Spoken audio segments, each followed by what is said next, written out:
और वहीं दूसरी ओर उदयनिधि के बयान पर INDIA गठबंधन में फूट पड़ गई है। राष्ट्रीय जनता दल ने उदयनिधि स्टालिन के बयान का विरोध किया। RJD नेता मृत्युंजय तिवारी ने कहा कि उदयनिधि को माफी मांगनी चाहिए। तो एक बड़ी अपडेट आपको बताएं, उदयनिधि के बयान पर INDIA गठबंधन में फूट पड़ती हुई दिखाई दे रही है। राष्ट्रीय जनता दल यानी कि RJD ने उदयनिधि स्टालिन के बयान का विरोध किया है। RJD नेता मृत्युंजय तिवारी ने कहा है कि उदयनिधि को अब माफी मांगनी चाहिए। अगर किसी ने भी इस तरह का बयान दिया है तो उनको अविलंब सनातनियों से माफ़ी मांगनी चाहिए, इस बात को वापस लेना चाहिए, नहीं तो फिर ठीक से अध्ययन करना चाहिए, जानकारी रखना चाहिए, तभी सनातन धर्म पर कोई सवाल खड़े करना चाहिए। उदयनिधि के इस बयान पर RJD में भी दो फाड़ है। RJD नेता मृत्युंजय तिवारी ने जहां बयान पर कड़ा ऐतराज जताया है, तो वहीं RJD प्रवक्ता मनोज झा ने इसका समर्थन किया है। मैं समझता हूं कि कभी कभी ना हम लोगों को प्रतीक मुहावरों के अंदर जाकर के सोचना होगा। इस देश में कबीर अगर आज पैदा हो जाए और वो दोहा पढ़ दे, जो तू बाभन बाभनी जाया अन बाट काहे नहीं आया, जो तू तुरक तुरक नहीं जाया भीतर ही खतना काहे न कराया, क्या करिएगा कबीर को? फांसी पे लटका दीजिएगा। एक हिंदुस्तान का एक मिजाज रहा है, कई लोगों के सनातन में कई सारी विकृतियां हैं। क्या जाति व्यवस्था अच्छी चीज है? तो उदयनिधि के इस विवादास्पद बयान पर लगातार बीजेपी नेताओं की ओर से प्रतिक्रिया दी जा रही है और इसी सिलसिले में बीजेपी नेता मनजिंदर सिंह सिरसा भी उदयनिधि के बयान को लेकर आग बबूला होते हैं और उन्होंने कहा है कि विपक्षी गठबंधन को निशाने पर लिया। क्या कुछ उनकी ओर से कहा गया, सुनिए जरा। मैं पूछना चाहता हूं, क्या ये स्टेटमेंट राहुल गांधी की भी है? मैं पूछना चाहता हूं, क्या अरविंद केजरीवाल जो उनके साथी हैं, क्या उनकी भी ये सोच है कि हिंदू धर्म का खात्मा होना चाहिए और 80% लोगों को खत्म करने के लिए डेंगू की तरह और मच्छरों की तरह मार देना चाहिए? क्या सोनिया गांधी की भी यही सोच है? क्या अखिलेश यादव भी इसके ऊपर मोहर लगाते हैं? और क्या भगवंत मान भी ये मानते हैं जो स्टालिन कह रहे हैं? ये एक बहुत बड़ा सवाल खड़ा हो गया देश के सामने। आपने इंडिया का बैनर इस्तेमाल किया और किसके लिए किया? एक मेजॉरिटी धर्म के लोगों को मारने के, खत्म कराने की मंशा के हिसाब से आपने खत्म किया और आहिस्ता आहिस्ता आपका जहर बाहर आ रहा है। इसलिए ये एक बहुत संगीन मसला है। तो उदयनिधि स्टालिन के सनातन धर्म पर दिए बयान पर बवाल मचा हुआ है। देश भर के संतों ने भी उदयनिधि के बयान पर नाराजगी जताई है। संतों का कहना है कि सनातन धर्म को मिटाया नहीं जा सकता है और सभी धर्मों की उत्पत्ति सनातन धर्म से ही हुई है। अखिल भारतीय अखाड़ा परिषद ने भी इसका विरोध किया। खेल मंत्री उदयनिधि ने सनातन धर्म के विषय में बोला है।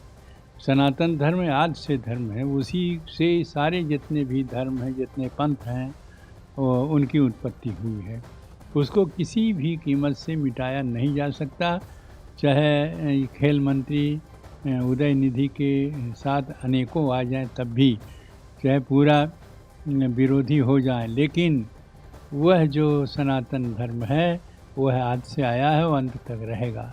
एक हिंदू सनातनी है जो अपनी परंपराओं को बचाना चाहता है, एक है कभी दूसरे अब सत्ता पक्ष के लोगों ने, चाहे हम लोगों ने तो ये कभी नहीं कहा कि स्टालिन विचारधारा को खत्म कर दो, क्रिश्चियन पे हमने टिप्पणी नहीं किया, इस्लाम पे टिप्पणी नहीं किया, लेकिन वो बार बार हिंदू सनातन को क्यों टारगेट कर रहे हैं?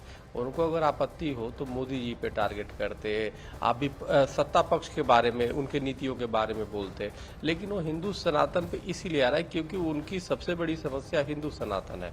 और आप देखना, यही मंत्री जब चुनाव आ जाएगा तो ये दिखाने के लिए, हिंदुओं को भ्रमित करने के लिए काल नेमी की तरह अपने ओट कोट पे ऊपर जनेऊ पहन के घूमेंगे, मंदिर मंदिर घूमेंगे। तो हिंदू सावधान हो जाए। उनका यह बयान निंदनीय है और जो संविधान की उन्होंने शपथ लिया है उस संविधान को उनको पढ़ना चाहिए। संविधान के प्रथम पृष्ठ पर ही भगवान श्री राम के चित्र हैं और ये जो वक्तव्य है डेंगू मलेरिया आदि जो खत्म करने के लिए, तो ये जब कभी समाज से खत्म नहीं। सनातन अपने आप में प्राचीन है, सनातन ना कभी खत्म हुआ है ना कभी होगा। ये मानसिक दिवालियापन है। वोटों की राजनीति के तहत में इस प्रकार का बयान दिया गया है। अखिल भारतीय अखाड़ा परिषद वहाँ के माननीय मुख्यमंत्री से आग्रह करता है, ऐसे मंत्री को तुरंत बर्खास्त कर देना चाहिए।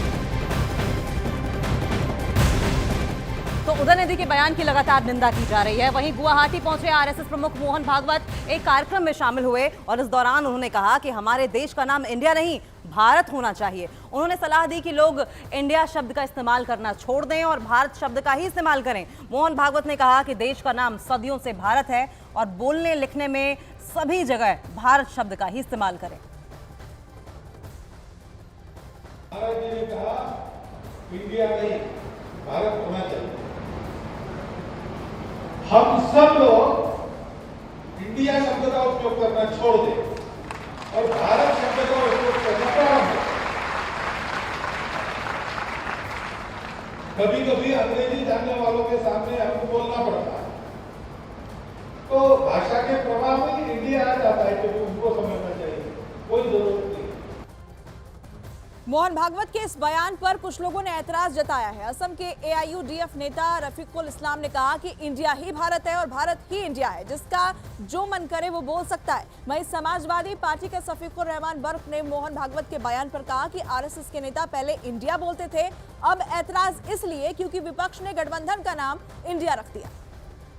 अब विरोधी के चंद पार्टीज एक साथ होके उन्होंने गठबंधन किया है जिसका नाम इंडिया बन गया। इसके लिए आप उस पर एलर्जी है इंडिया से और इंडिया को आप छोड़ दोगे, कैसे होगा? हमारा ये भारत महान है, भारत अपना देश है, इसका नाम इंडिया भी है। जिसका नाम इंडिया है उसी का नाम भारत है, जिसका नाम भारत है उसी का नाम इंडिया है। जिसको भारत जी चाहेगा वो भारत बोलेगा, जिसको इंडिया जी चाहेगा जी इंडिया बोलेगा। आज तक तो ये मोहन भागवत भी इंडिया कह रहे थे और सारी इनकी पार्टी भी, सारे RSS के लोग भी इंडिया कह रहे थे। किसी कभी भारत कह दिया, कभी इंडिया कह दिया, इन्हें कोई इतराज़ नहीं था। जब इंडिया हिंदुस्तान का लोग कह रहे थे, बाहर के लोग इंडिया कहते थे, तो इन्हें कोई इतराज़ नहीं था।